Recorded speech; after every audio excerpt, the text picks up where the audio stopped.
Hey YouTube, tomorrow is Popplio's community day and evolve it to get Hydro Cannon, which is one of the best fast moves in the game. But it's not just Hydro Cannon. As of the start of tomorrow, you can also get the move Sparkling Aria, which is a new move in the game.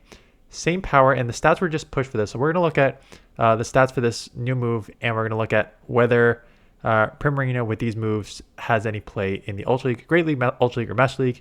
So there's only a couple things you need to know about this event. One, it's tomorrow, 2 to 5. Hydro Cannon is the featured attack, charge attack, which you can get. So if you want this new move, Sparkling Aria, you can put it on at any time. But for the Hydro Cannon, it is just 2 to 5.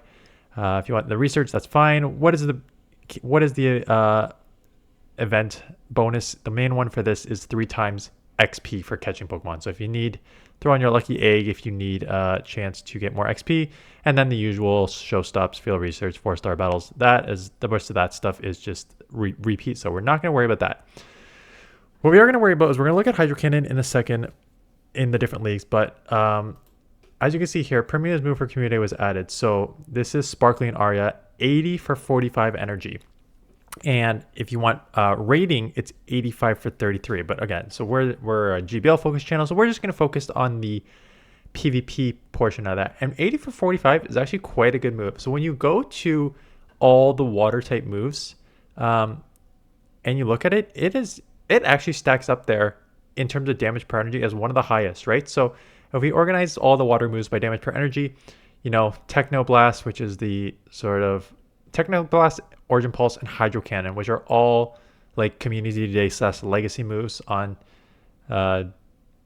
Genesect and Kyogre, and then now like Swampert and Primerina and all the other water Pokemon Hydro Cannon, right? So those are all your 2 damage per energy and over.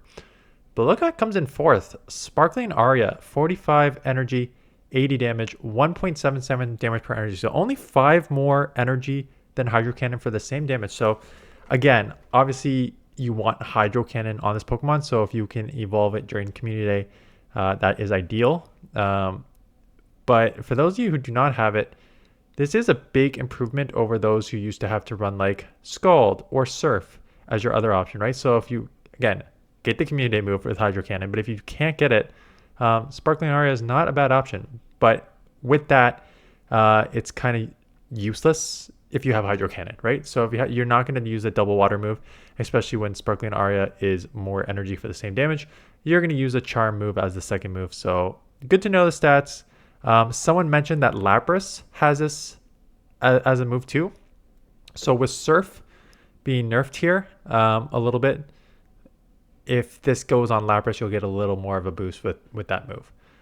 But let's take a look at these rankings. So Primerina, the problem with Primerina in the Great League is just the stat product, right? It's a very attack-heavy Pokemon, 131 attack, with very, very low defense and stamina. And that does not work out when you only have heavy damage fast moves, right? This can work out if you have if you're like a Glass Cannon where Gallade or Surface or something like that, where you can get to your charge moves very fast. It does not work when you have Waterfall and Charm as your only moves, right? Because those are very, very slow energy generating. 2.67 on Waterfall, 2 on Charm. Very, very heavy damage Pokemon, but does not help us when we need to get to the charge move. So yes, Hydro Cannon is a great move with Stab, same type attack bonus. It's up to 96 damage, so 2.4 damage per energy. Great, like one of the best in terms of 40 energy move. Disarming Voice is also a great second move, right? It's quicker, 45.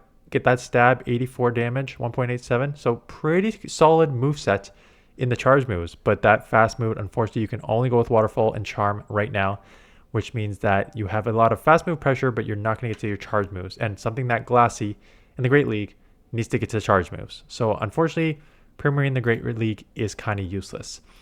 Ultra League, it sort of has that same issue. Now it goes a bit higher. But it's still, again, the stat product does not help it in the Great League. In the Ultra League, especially when there's so many other fairies that you can get to that either are better Charm users. Actually, most of these are not Charm users. Most of these are Fairy Wind users. I guess Fairy Wind did get buffed, so a lot of Pokemon are just running Fairy Wind now.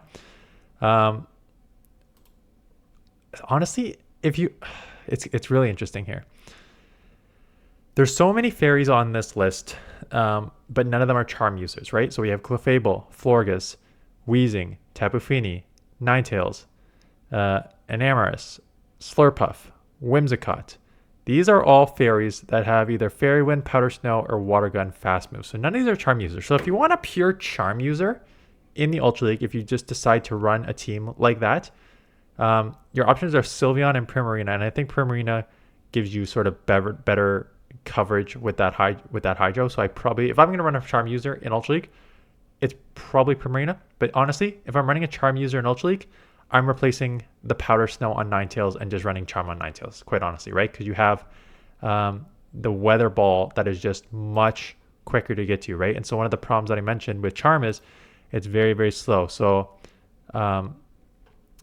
if you click Charm here on the Ninetales, you're still getting to that Weather Ball in 6 moves, right? 666, which is quite fast. And Weather Ball with Stab, this is, I'm guessing, a Shadow because that's pretty high. Yeah, this is a Shadow, which you probably want to run if you're running a Charm user, right?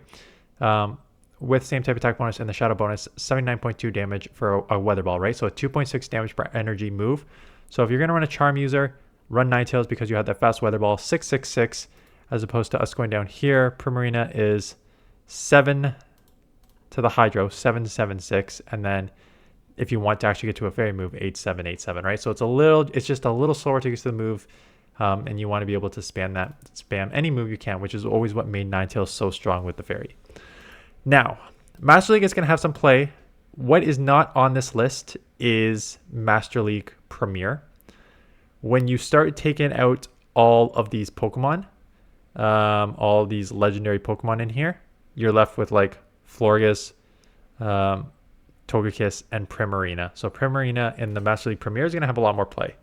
Now, in the Open Master League, it will have some play just because it walls some of the main Pokemon, right? In particular, you're looking at absolute domination of Yveltal and Palkia Origin, and both Palkias, but Palkia Origin form, because it has Dragon Breath and then Aqua Tail and then Spatial Rend, right? So you're just going to, and it's a dragon, so you're just going to out charm. Remember, there's a lot of dragons in Master League, right? So Yveltal as a dark, Garchomp, Zygarde, Palkia, right? Reshiram, these are all your Dragonite. These are all just your dragons that you're just going to out charm. Dialga takes half because it's half steel, half dragon, so you're still going to beat it there. And then some of these other ones, I think you're just going to lose because you're going to get outpaced here. And that outpacing problem still exists in the Master League, right? It was a bigger issue in Great League Ultra League, but it definitely exists in the Master League. So as you can see, like any sort of neutral matchups here, Zacian, Mewtwo, Landorus, still going to lose just because they're going to outpace you. And then anything that's a steel is just going to, steel and fire is just going to kill you because you are a fairy. So that fire and steel resist your fairy type move. So you're going to get killed there. So will it have some play in the Open Master League? Yeah, I think it'll have a little bit of play. I think, honestly though, if I want to run a fairy in the Open Master League, it's going to be Florges, Zacian, or Xerneas. Like, I can't really see why I'd run unless I'm running like a toxic double fairy team with like a charm user in the back trying to double shield there. Maybe it could work. But for the most part, we're really looking at this in the Master League Premier, which I wonder if we can. Oh, we can organize by Premier. So 14 and 13 in the Master League Premier. Again, there's your counter users, there's your dragons, there's your Gyarados that you're going to beat. So a lot of for Alligator, a lot of the main Pokemon, a couple close matchups against these, and then what are you going to lose to? You're going to lose to your electric and your steels, and your fire, which is going to be not as many of these, right? So when you see 14 and 13 record, you're like, okay, that's not amazing. There's two things you should notice here. One is the sort of distribution of these. You can see a lot closer to the 500 here, and then a lot of big wins over here. Actually, there's some losses down to the 200 here. That's kind of not true.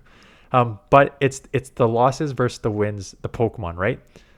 So yes, there's some Magnezone and Metagross, and Extra Gel Rhyperior, again, we'll have to see with the Mud Slap how much of a buff it is. Not many people use Ursaluna.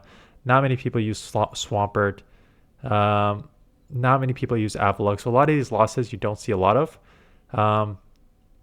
But with these new fighting moves, you saw a ton of Annihilate last year. So replacement champ for Annihilate. You saw a ton of Dragonites.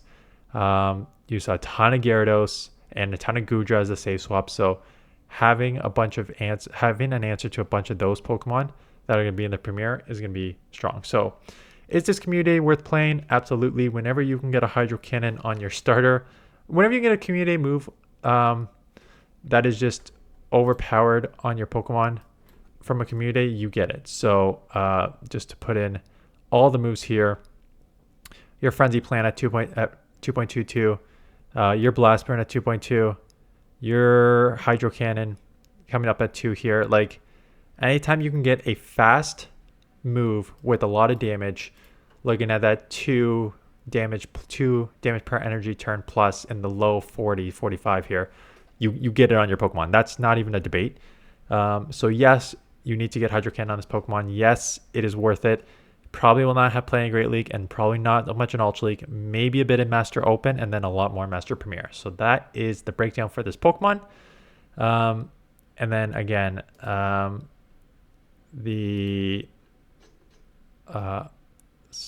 remember Aria. I cannot remember the first part. Sparkling Aria available after the event. So you do not need an Elite TM for that, and you don't need to evolve it to get it. You can just TM that on after, whereas opposed to Hydro Cannon, you need to evolve during the event or 5 hours afterwards to get Hydro Cannon. And then if you don't get it on during that time, I guess we're coming up close to December. So December, they usually have a repeat. So you can either wait to December, or if you don't want to wait, you can use your Elite Charge TM to put it on. So that is it. Good luck grinding out there, and a couple more days to the new season, right? Tuesday is the new season of GBL, and Tuesday, just let me check. Is it Tuesday at, I know they, yeah, at 1 p.m. PDT Pacific. So I'm pretty sure that's 4 Eastern. Yeah,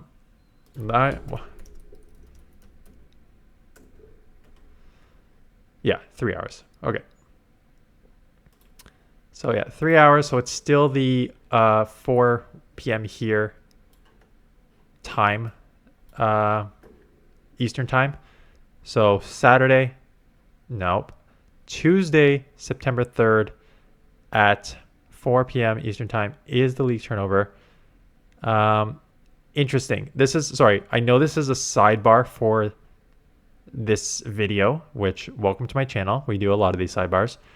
I already kind of explained why it's September 3rd, because it is a long weekend here in Canada and the US, September 2nd. So probably people are taking off the Friday and the Monday, so they would not be around for league turnover. So it's September 3rd. So there's two things with that. For the last 4 seasons, the league turnover has been Friday. But look at this, September 3rd, 10th, 17th. The league turnover is now on Tuesdays. So I used to do top teams Friday morning and afternoon for league turnover Friday afternoon. But now it is going to be Tuesday morning and afternoon for league turnover Tuesday afternoon. And the same thing, they are not going back to the 1st of December. They are keeping it on December 3rd to end this season. So 3 months from the 3rd to the 3rd, which is Tuesdays. So just keep that in mind if you've gotten used to the Friday turnover for the past, I think it's been 3, maybe 4 seasons now. It's been Friday. It's Tuesday. So I'll remind you when I make those top team videos on Tuesday morning. So that is it. Thanks for watching, and I will see you guys in the next one.